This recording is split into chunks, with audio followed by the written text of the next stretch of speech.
आखिर क्यों खाया था पांडवों ने अपने मृत पिता के शरीर का मांस? आज हम आपको महाभारत से जुड़ी एक ऐसी घटना बताएंगे जिसमें पांचों पांडवों ने अपने मृत पिता पांडु का मांस खाया था। उन्होंने ऐसा क्यों किया, यह जानने के लिए वीडियो को अंत तक जरूर देखें। आइए जानते हैं। पहले हमें पांडवों के जन्म के बारे में जानना पड़ेगा। पांडु के 5 पुत्र युधिष्ठिर, भीम, अर्जुन, नकुल और सहदेव थे। इनमें से युधिष्ठिर, भीम और अर्जुन की माता कुंती तथा नकुल और सहदेव की माता माद्री थी।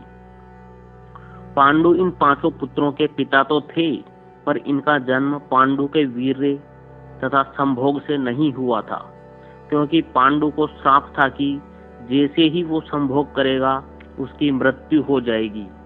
इसलिए पांडु के आग्रह पर यह पुत्र कुंती और माद्री ने भगवान का आह्वान करके प्राप्त किए थे। जब पांडु की मृत्यु हुई तो उसके मृत शरीर का मांस 5 भाइयों ने मिल बांटकर खाया था। उन्होंने ऐसा इसलिए किया क्योंकि स्वयं पांडु की ऐसी इच्छा थी, क्योंकि उसके पुत्र उसके वीर्य से पैदा नहीं हुए थे। इसलिए पांडु का ज्ञान कौशल उसके बच्चों में नहीं आ पाया था।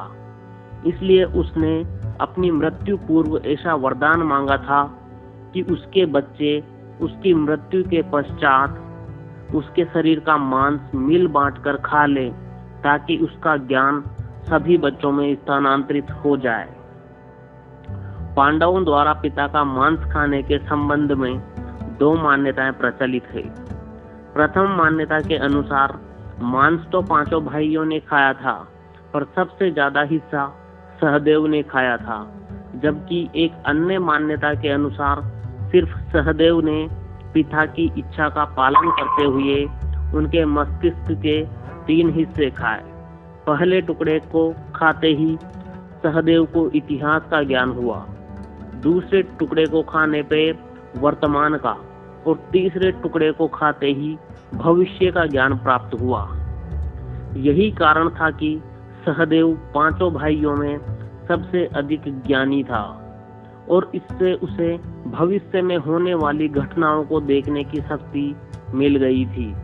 शास्त्रों के अनुसार श्री कृष्ण के अलावा वो एकमात्र शख्स सहदेव ही था जिसे भविष्य में होने वाले महाभारत के युद्ध के बारे में संपूर्ण बातें पता थी। श्री कृष्ण को डर था कि कहीं सहदेव यह सब बातें औरों को न बता दे। इसलिए श्री कृष्ण ने सहदेव को श्राप दिया था कि यदि उसने ऐसा किया तो उसकी मृत्यु हो जाएगी। कहानी यहीं समाप्त होती है।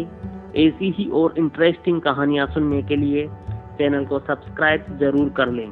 धन्यवाद। जय माता दी।